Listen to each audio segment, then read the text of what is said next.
duck terrine. Hi, this is Chef Kevin, and tonight I'm making duck terrine. Duck terrine is usually served as an appetizer, and the main ingredient is duck, which I have here, along with pork, spices, cherries, and pistachio nuts. This is the terrine I'll be using. This is a classic dish. It's very, very old school, and it's often used by chefs to show their creativity. So that's what I'm going to be doing. Watch how I do it. Now, duck terrine is not a pate, although it looks like a pate. Since this has no liver in it, it's not a pate. So the first thing I'm going to do is break down this 4-pound duck. Okay, I have over a pound of duck meat here, cut into small cubes. And what I'm going to do is put it in the freezer, not to freeze it completely, but to make it harder so that it's easier to grind. In the meantime, I'm going to be prepping my pork and my other spices. Okay, this is my duck. I just took that out of the freezer. I have about 10 ounces of fat back, pork fat back. That's going to go right inside there, right on top, I should say.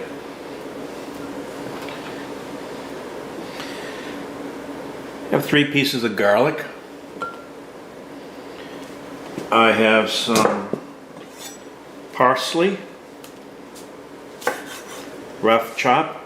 You can throw the stems in this case, because this is all going through a grinder eventually. I have some fresh sage here. I think that'll go really well. I have a little ground clove. About 1/8 of a teaspoon or so. You don't need much. This is very powerful stuff. I have some Himalayan sea salt here.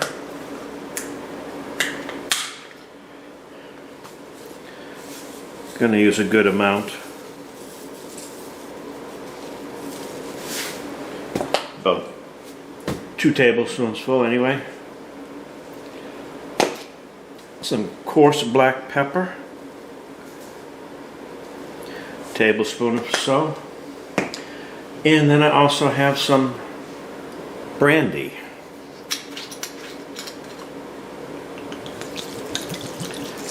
Nice big shot. And I have some canning and pickling salt. This is the salt that you're supposed to use to make sure that it stays fresh.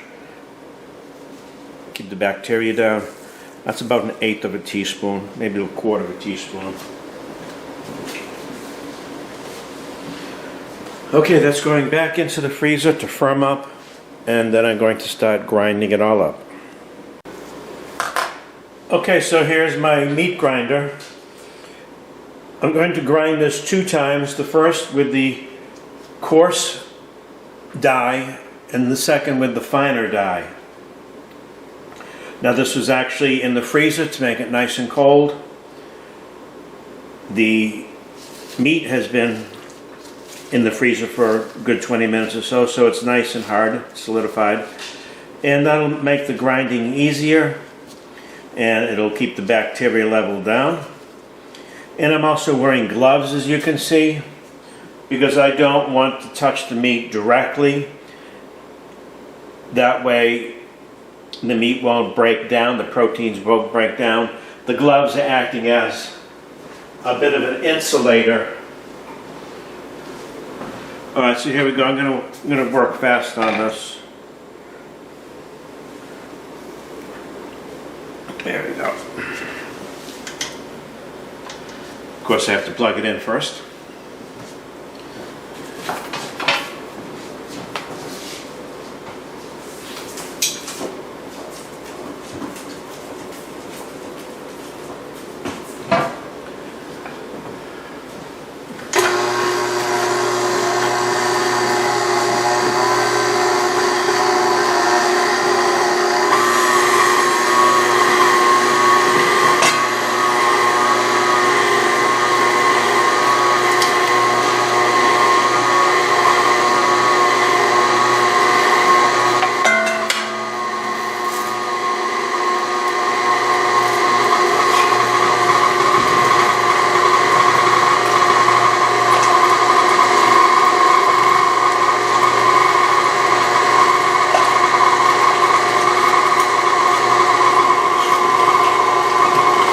Okay, you get the idea.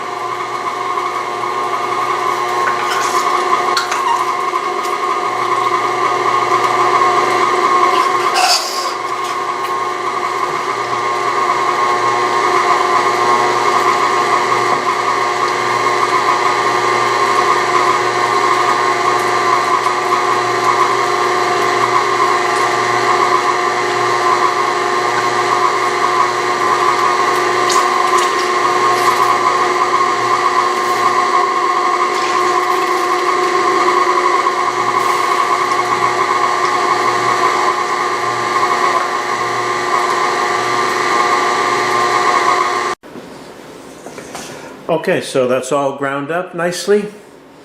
Going to put it back in the freezer and run it through the smaller die. In the meantime, I'm going to clean out the grinder and put that back in the freezer as well. This is actually called farce meat at this point. Farce, F-A-R-C-E-S, farce meat, not horse meat. Okay folks, this is the final ground. Just took the meat back out of the freezer. It's nice and semi-frozen.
Okay, you get the idea. So here's my farce meat, and I had to add a little bit more meat because the container was large. So I have some pistachios here.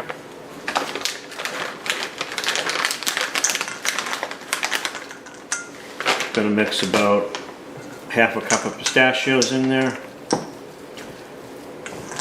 Now you don't want to grind the pistachios into the meat because you want the pistachios to stand out.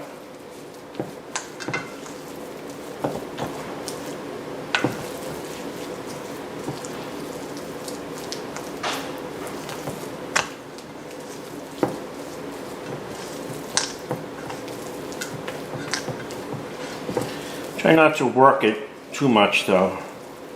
You want to keep those proteins together.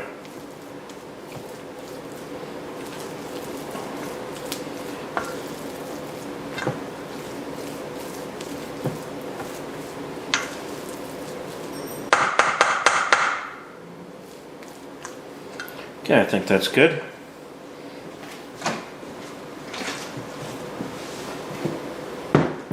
Here is my terrine. This is actually a bread baking pan.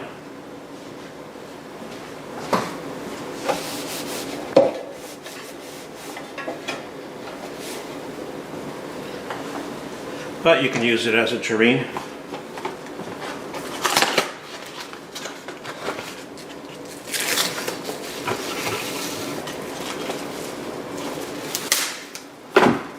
So what I'm going to do is just line it with plastic wrap.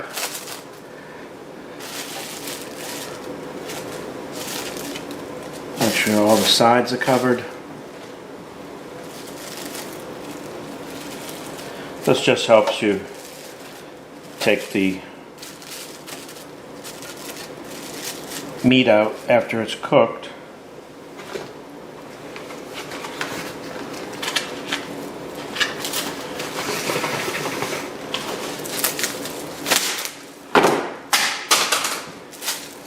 That was too small. Let's try it again.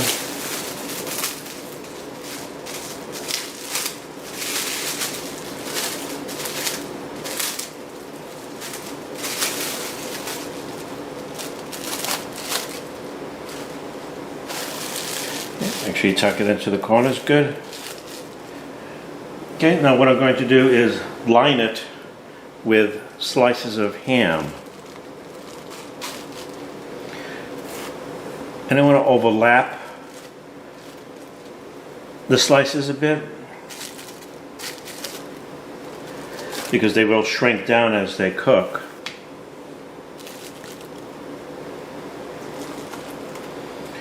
I want to also make sure that I leave enough overhanging so I can fold it over the top as well.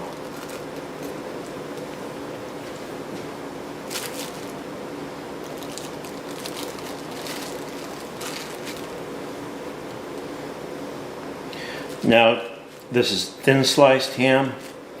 You can use bacon if you'd like, or you can actually use duck skin.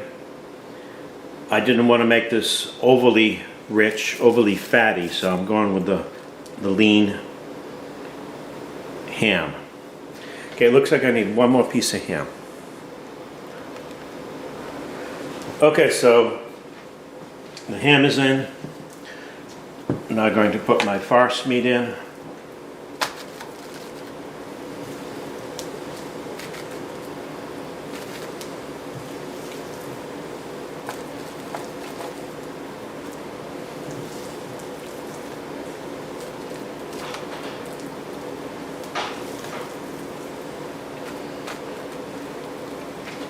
You want to make sure there's no air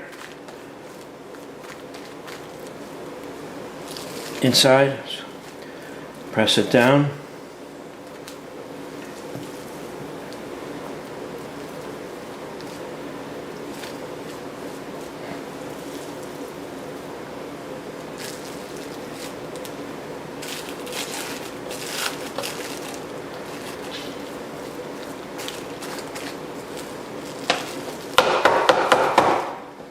Give it a shake.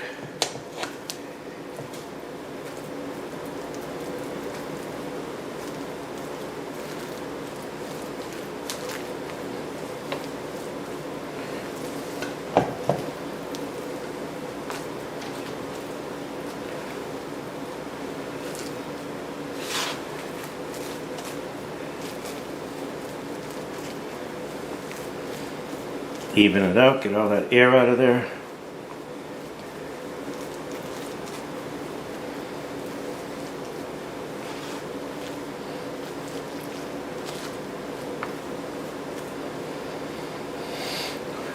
Okay, now what I'm going to do is place some cherries on the inside.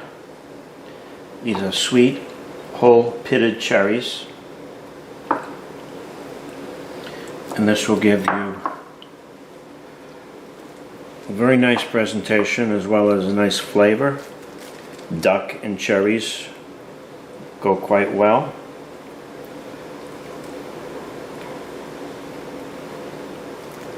So there's a layer of cherries there.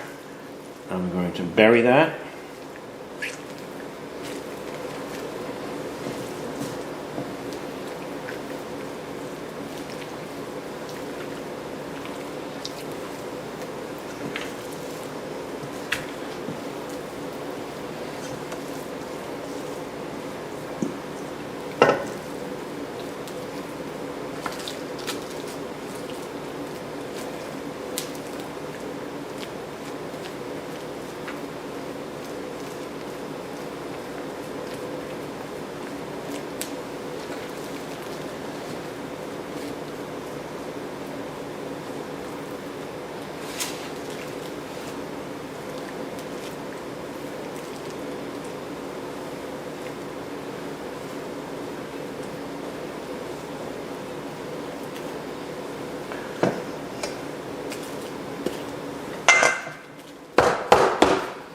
Okay, gonna fold my ham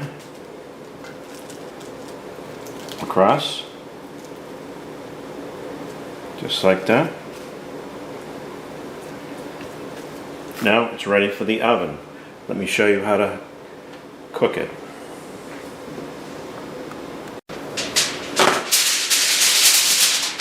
Okay, I'm gonna cover this up. Heavy duty foil.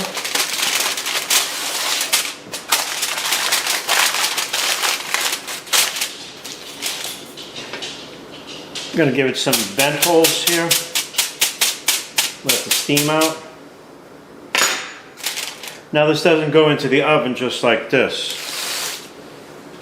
What I'm using is a turkey roaster pan, which has a sort of embossed bottom,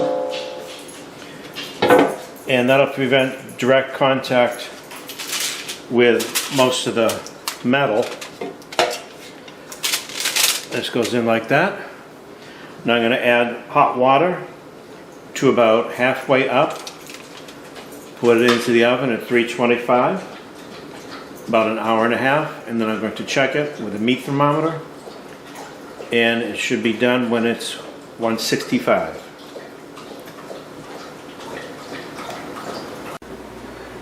Okay, I have a temperature of 162 degrees. That's close enough to 165.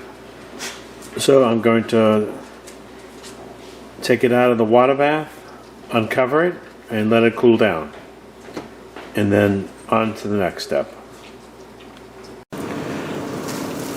Okay, so the terrine has been sitting out for a couple hours. It's at room temperature. So what I'm going to do is just cover it up with a piece of plastic. That way the bottom doesn't dry out. And then I have a piece of wood here that I'm just going to cover with aluminum foil.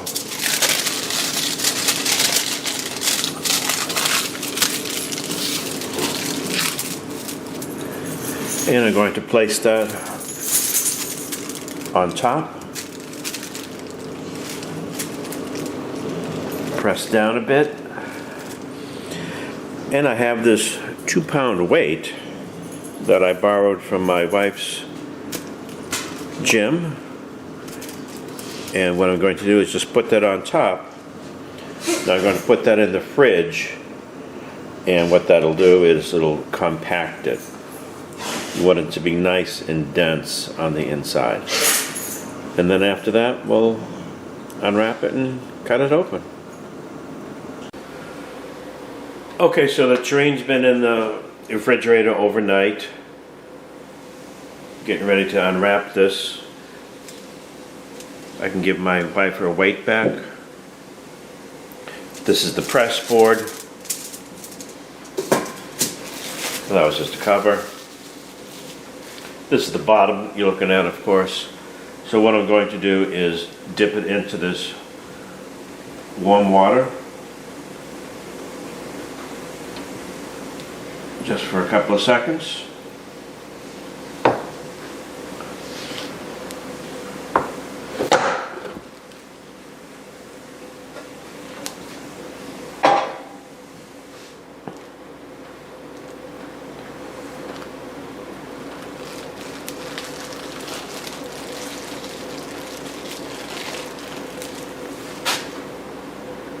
Let's cut into this bad boy.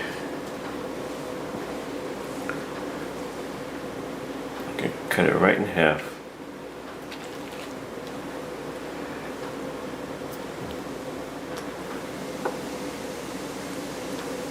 There goes a piece of cherry. You can see the pistachios and the cherries. Let's have a little taste here.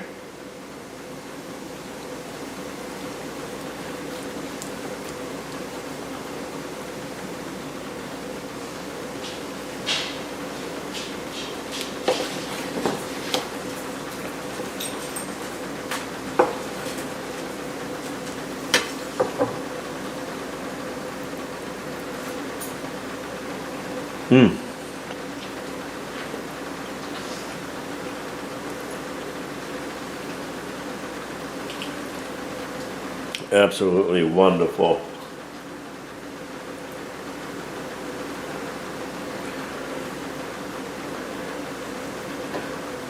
This is the gelatin that you see over here. That's just going to be discarded. Although you can eat it if you'd like, but it's a little too rich for me. Well, thanks for watching this video, and perhaps you'll consider this for your next party. It's a very unusual and elegant presentation, and if you can pull this off, your friends will be very impressed.